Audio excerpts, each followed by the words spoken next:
嗯，所以这个是我们学佛很重要的一种心态啊。你这个心态没有建设好的话呢，那么你学佛学的再多也没有用。所以呢，老和尚告诉我们，第一种礼拜呢，叫做我慢礼，直接点出来了。有些知识分子他们也拜一拜了啊，那有时候呢也很客气，但是他的客气跟那个礼拜里面呢，其实是含有一种慢心啊。你们来这边拜的时候呢，是真的有恭敬心吗？还是意思这样啊？有些你看他拜的时候，他们大家都拜了，他只好就拜下去。所以第二种的礼拜呢，它叫做什么呢？唱和礼啊，这个老和尚给我们分析的借用它一下哈。一种是我慢呢，我慢的意思就是你来拜，其实心里呢没有放下。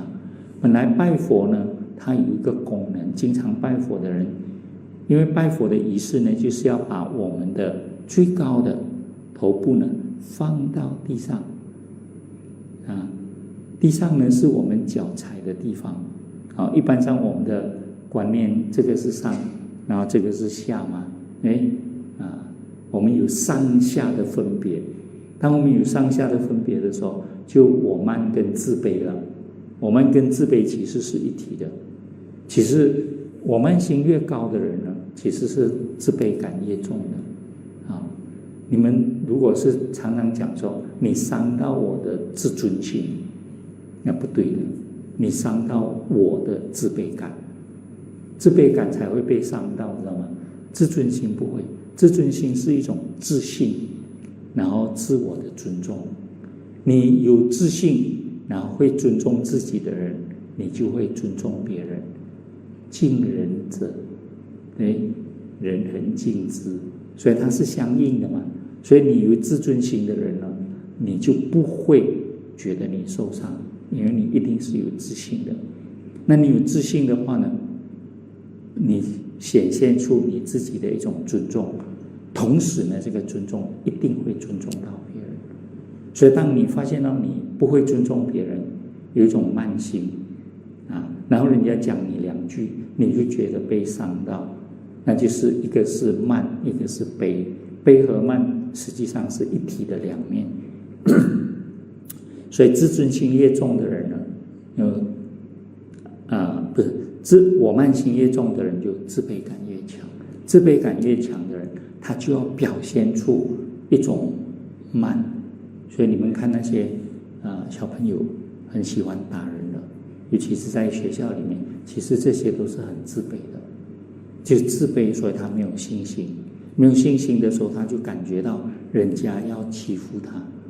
为了要防卫自己，他就先攻击人家啊，这个是我们的心理来的啊，你以攻为守啊，所以越是会去攻击别人，或者是用语言去伤害、去恶口的人，其实他是用这个方式来保护自己的这种自卑啊，所以类似这样的心理，我们一定要知道，因为这些心理呢都是非常细微的啊。那么有一些是潜伏在我们的这个第七识那边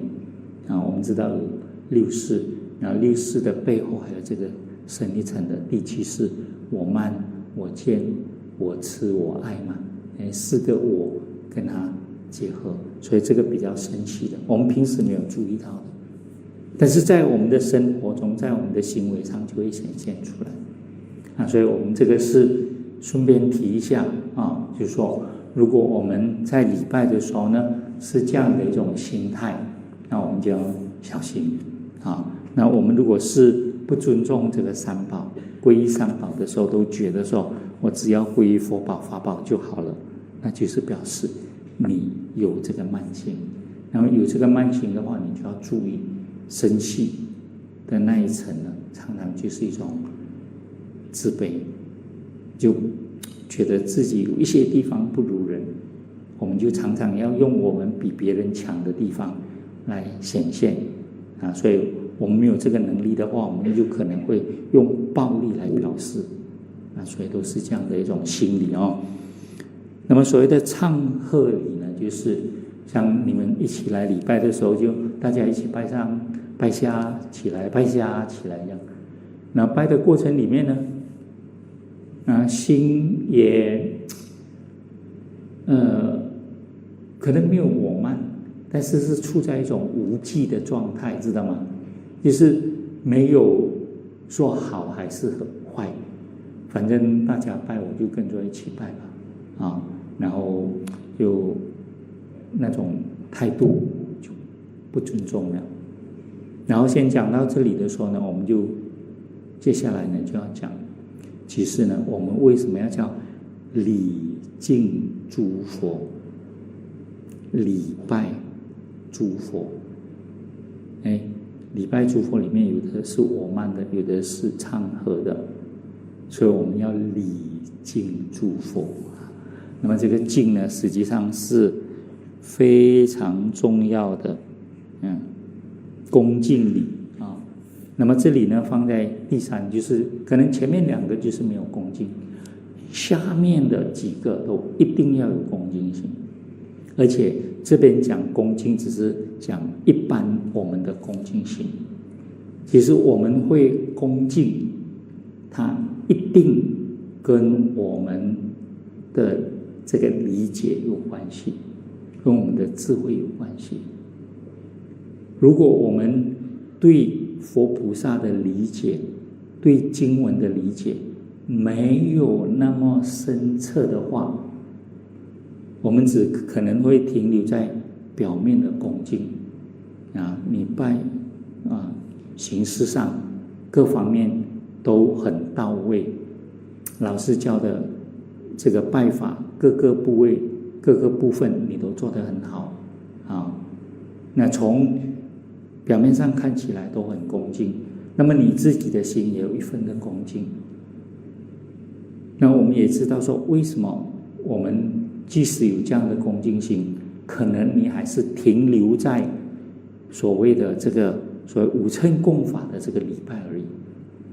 我们五乘供法的礼佛礼拜也是要有恭敬心的，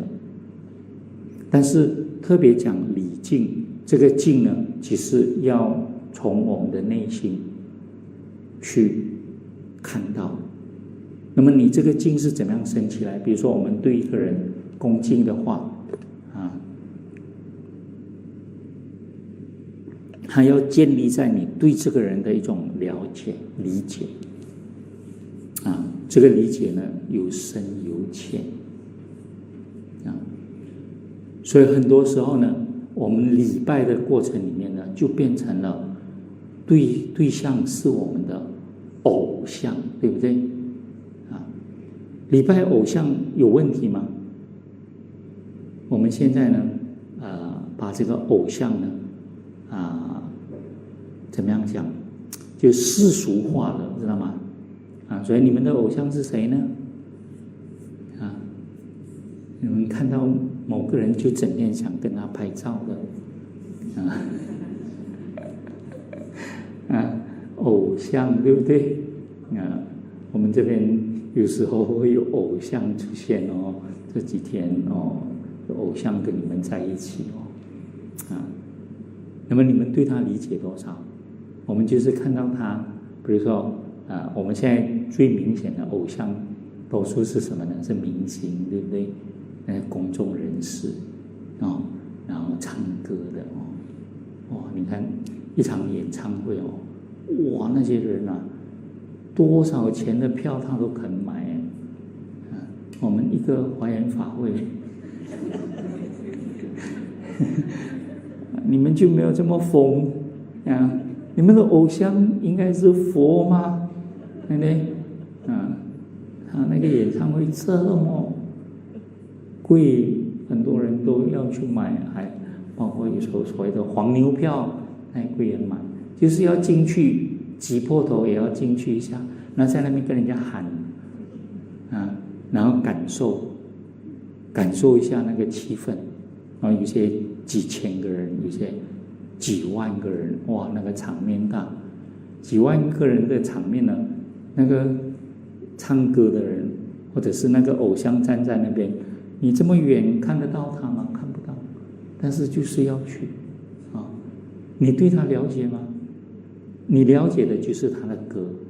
有时候你了解的就是他的，比如说他演的戏，我们就了解这些。然后这些偶像呢都会保持比较神秘的一面啊，有很多不让你们知道的啊，这样子保持这种神秘感，我们就很容易产生这种崇拜啊，然后某种程度上也是一种恭敬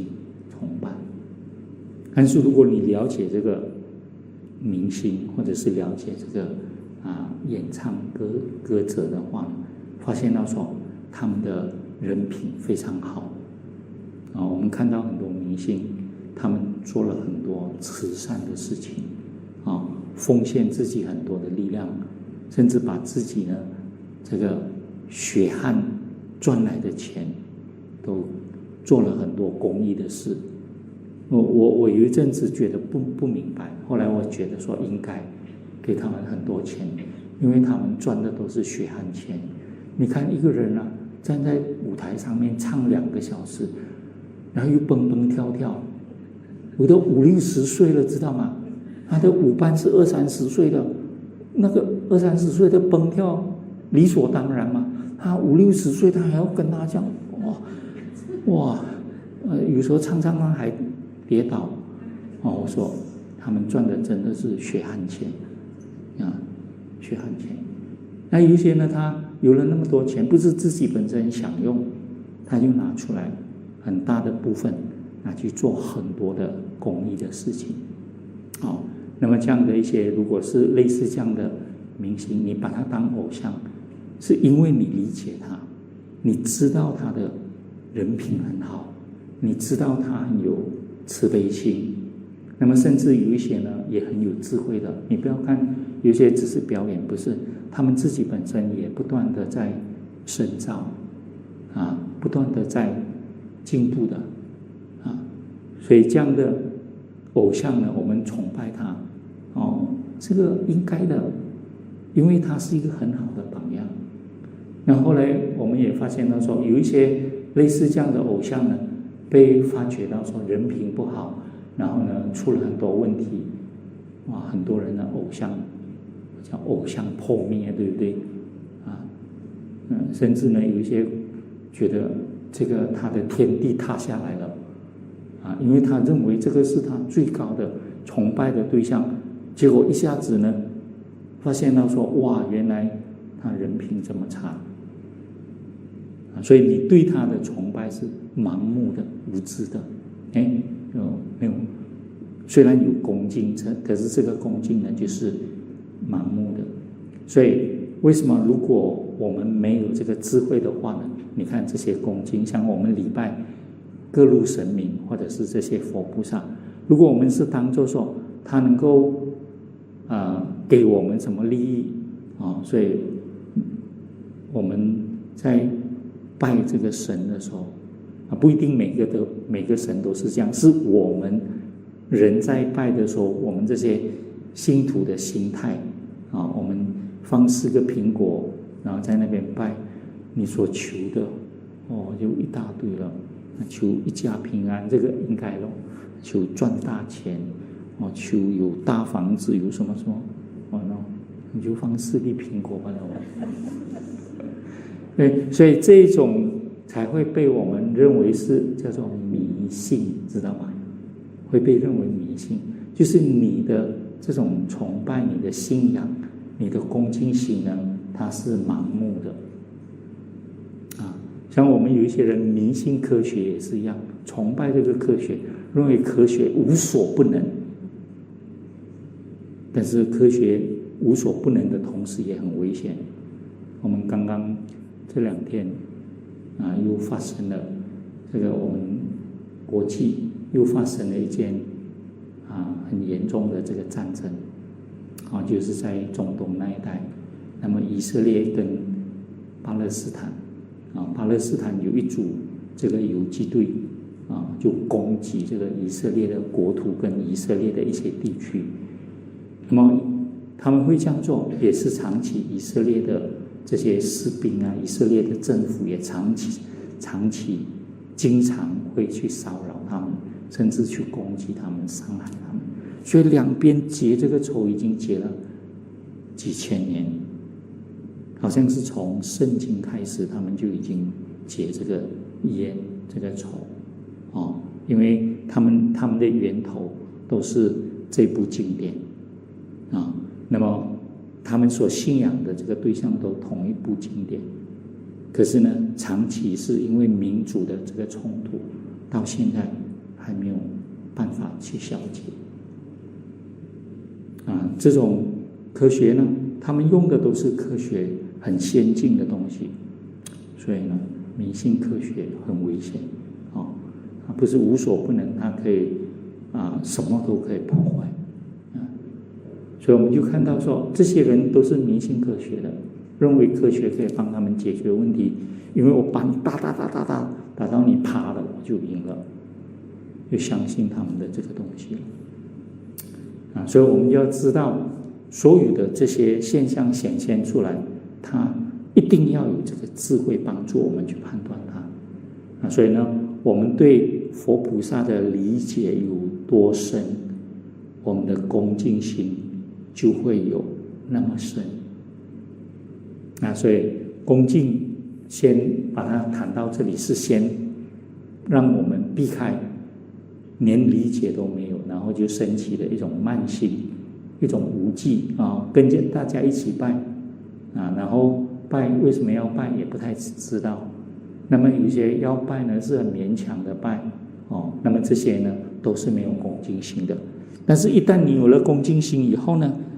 那么再深一层的叫做无相理这个无相理已经是一种智慧了，知道吗？能理所理，性空寂那么就是说，能礼拜的这个人跟所礼拜的对象，他们的本性是空的那么这个就进入到智慧的这种所谓的三轮体空、六波罗蜜。如果我们要做到最圆满的话，就要三轮体空。那么三轮体空是你要有这个智慧，那么这个智慧呢不简单因为我们呢常常也会掉入到这个状态里面去，看起来跟这个无相相似，但是它是无记表面上看起来无分别，但是它是进入到一种没有智慧的无分别。我们从佛法的修行里面呢，我们要先建立善恶的正见，然后善恶的正见建立了以后，知道我们的行为一定有善有恶。我们现在学佛一定要分辨善恶要有这个分别心。你们不要一学佛就跟人家讲没有分别心不要一学佛就跟人家讲无我，先把这个分别心建立起来，先把这个我了解。你们了解这个我多少？你们知道的我是谁所以为什么禅宗要禅我是谁，我是谁念佛的时候要念佛是谁，打坐的时候要禅这个打坐是谁？他不是在这边吗？对，他到底是谁呢？还没有把它弄清楚呢那我们整天学佛，很多人一开始就要这个不行的，所以一定要先有分别善恶。那么分别善恶的同时，要知道善恶一定有因果，有业跟有报。你造业了，就种下了这个因，你一定会有这个果报。当这个缘具足的时候，这个果报就会出现。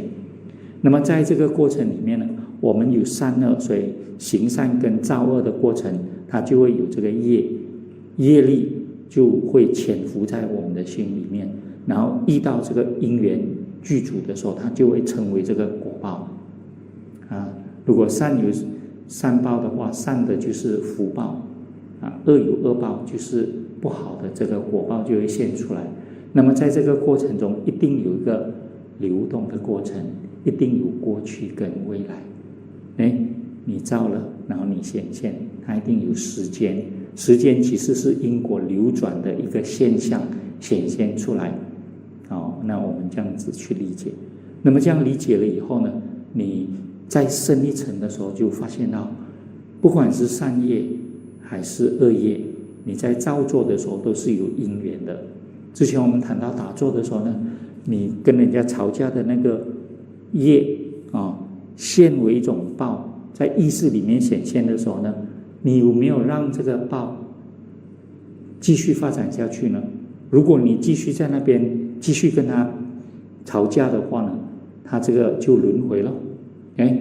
那如果你就发现到说，哇，这个你看这些事情呢，我做了一点点，它就形成那么干扰的果报，所以我不要再让它发展下去。你不要让它发展下去的时候，你就观它是无常无我了，对不对？观它是无常无我的时候，就发现它过去了，不可得那么它就不会延伸到不可得的未来。那么这个时候你在观它的时候也不可得。你就过去心、现在心、未来心，过去、现在、未来就不可得了。你发现这个不好的业是这样，好的业也是一样。它们的本性是一样的，是空的。那么你明白到这个道理的时候呢，善业和恶业呢，你看到它的时候，你就超越了它。你在遭受到这个不好的果报的时候，你知道过去不可得，现在不可得，未来也不可得，所以你不执着它了。那么你得到这个善业的时候呢，有福报，享受这个福报的时候，你也发现它也是本性空的，也是过去不可得，现在不可得，未来不可得，所以你对善恶就没有执着了，因为你已经看到他们的不可得，你就放得下它了。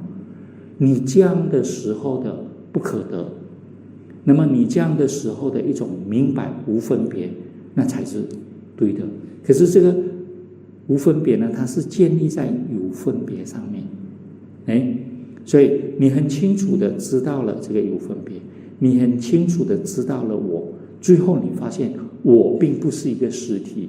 过去不可得，现在不可得，未来也不可得，你就达到真正的无我。不是现在就跟人家讲无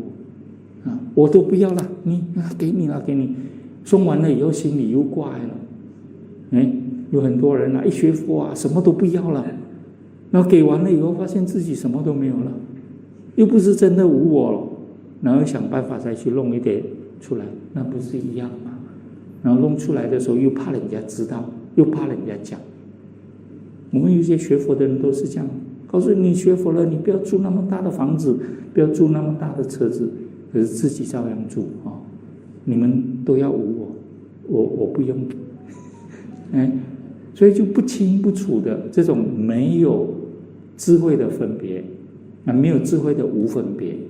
那么这种状态呢是往下跌的它就是跟我们的这个畜生的愚痴的状态一样。畜生他们是处在比较重的愚痴的状态，那么最聪明的这个畜生呢，他们大概也是从人类的角度，也大概是不到10岁的小孩的这个智商而已嘛。他们不能够再上，不能再成长。